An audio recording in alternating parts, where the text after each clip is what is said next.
అందరికీ నమస్కారం. Welcome to our SLVC channel. ఈరోజైతే మీ అందరికీ మా క్యాటరింగ్ స్టైల్లో గుత్తి వంకాయ గ్రేవీ కర్రీ అయితే చూపించాలనుకుంటున్నానండి. చాలా అంటే చాలా రుచిగా ఉంటుందండి. దీంట్లో నేను ఉల్లిపాయ కూడా వాడలేదు. క్యాబేజీ టమాటా పేస్ట్ తోటే వండానండి. కర్రీ అయితే చాలా రుచిగా ఉంటుంది. చూసారు కదా గ్రేవీ కర్రీ.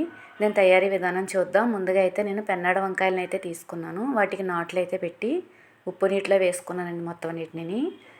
తర్వాత వచ్చేసి మీకు ఆయిల్లో ఫ్రై చేసుకుని అయితే పక్కన పెట్టుకున్నానండి వంకాయలన్నిటిని. గ్రేవీ కోసం టమాటా ముక్కలు, ఉడికించిన క్యాబేజీ అయితే తీసుకుని పేస్ట్ అయితే పట్టేసుకున్నానండి. ఈ విధంగా మిక్సీ పట్టుకుని పక్కన పెట్టుకున్నాను. ఉల్లిపాయ వాడలేదు కాబట్టి స్టవ్ వెలిగించుకుని ఒక గిన్నె పెట్టుకుని ఆయిల్ వేసుకుని బాగా హీట్ ఎక్కిన తర్వాత దాంట్లోకి జీలకర్ర, ఆవాలు, ఎండుమిర్చి, కరివేపాకు అయితే వేసుకున్నానండి నేను.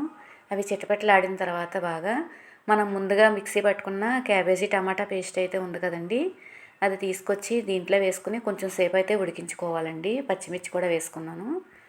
గ్రేవీ బాగా ఉడకనివ్వాలండి కొద్దిసేపు ఆయిల్లో. తర్వాత అల్లం వెల్లుల్లి పేస్టు, దానికి సరిపడగా కళ్ళుప్పు, కొద్దిగా పసుపు వేసుకుని గ్రేవీని కొంచెంసేపు ఉడకనివ్వాలండి ఉప్పుతోటి. చూసారు కదా. తర్వాత వచ్చేసండి మీకు దీంట్లోకి నేను చిన్న కొబ్బరి ముక్క, పచ్చి కొబ్బరి, నువ్వులు, జీడిపప్పు పేస్ట్ అయితే వేసుకుంటున్నానండి గ్రేవీ టేస్ట్ కోసం. చాలా అంటే చాలా బాగుంటుందండి ఈ విధంగా వేసుకుంటే గ్రేవీలో గుత్తి వంకాయకి. ఇదంతా కలిసేలాగా ఒకసారి కలుపుకునండి గ్రేవీని. కొంచెం టైట్ అయిన తర్వాత దాంట్లోకి సరిపడగా కారం కూడా వేసుకుంటున్నానండి. కారం కూడా వేసుకుని దాంట్లో కొద్దిగా కొత్తిమీర వేసుకుని బాగా కలుపుకున్న తర్వాత కారం అంతా కలిసేలాగా గ్రేవీలో కలుపుకోవాలి. ఇప్పుడు మొత్తం కలిసిన తర్వాత దానికి కొద్దిగా బెల్లం పొడి వేసానండి. కొంచెం పులుపు అయితే వేసుకుంటున్నాను, చింతపండు పులుపు, ఎక్కువగా వేయట్లేదు.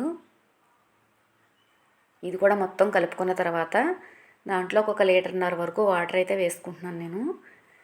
అది వేసిన తర్వాత కొంచెం సేపు అయితే ఉడకనివ్వాలండి గ్రేవీని. చూసారు కదా. గ్రేవీ ఉడుకుతూ ఉన్నప్పుడు మరిగిన తర్వాత మనం ముందుగా వేయించి పెట్టుకున్న వంకాయలను అయితే తీసుకొచ్చి వేసుకోవాలండి దీంట్లో. మొత్తం అంతా ఒకసారి కలుపుకొని దీనికి మసాలాలు అయితే ఇద్దామండి. చూసారు కదా. దాంట్లో కొద్దిగా ధనియాల పొడి, కొంచెం జీలకర్ర పొడి కూడా వేసుకుంటున్నాను. చివరగా వచ్చేసి కొద్దిగా గరం మసాలా ఒక స్పూన్ వరకు వేసుకుంటున్నానండి, సరిపోతుంది. ఇది కూడా వేసుకున్న తర్వాత ఒకసారి మొత్తం కలుపుకోవాలండి. ఈ విధంగా మొత్తం నీటికి పట్టేలాగా గ్రేవీని. చాలా అంటే చాలా రుచిగా ఉంటుందండి ఈ విధంగా చేసుకుంటే. చివరగా వచ్చేసి మీకు కొంచెం కొత్తిమీర, కొద్దిగా నెయ్యి అయితే వేస్తున్నామండి. వేసిన తర్వాత కలుపుకునండి. ఈ విధంగా ఒక 10-15 నిమిషాలు మాత్రం లో ఫ్లేమ్లో గ్రేవీ కొంచెం టైట్ అయ్యేంత వరకు ఉడికించుకోవాలండి కర్రీని. నోట్లో వేసుకుంటే కరిగిపోయేలాగా ఉంటాయండి వంకాయలు అయితే. గుత్తి వంకాయ చాలా రకాలుగా వండుకోవచ్చండి. ఇదైతే నేను ఉల్లిపాయ లేకుండా మీకోసం క్యాబేజీ టమాటా పేస్ట్తో గ్రేవీ కర్రీ అయితే చూపిస్తున్నానండి. చాలా అంటే చాలా రుచిగా ఉంటుంది. చూసారు కదా. హాట్ బాక్స్లోకి అయితే తీసేస్తామండి కర్రీ మేము. మా వీడియో నచ్చింది అనుకుంటున్నానండి మీకు. మీరు కూడా తప్పకుండా ట్రై చేయండి. థ్యాంక్ యూ అండి.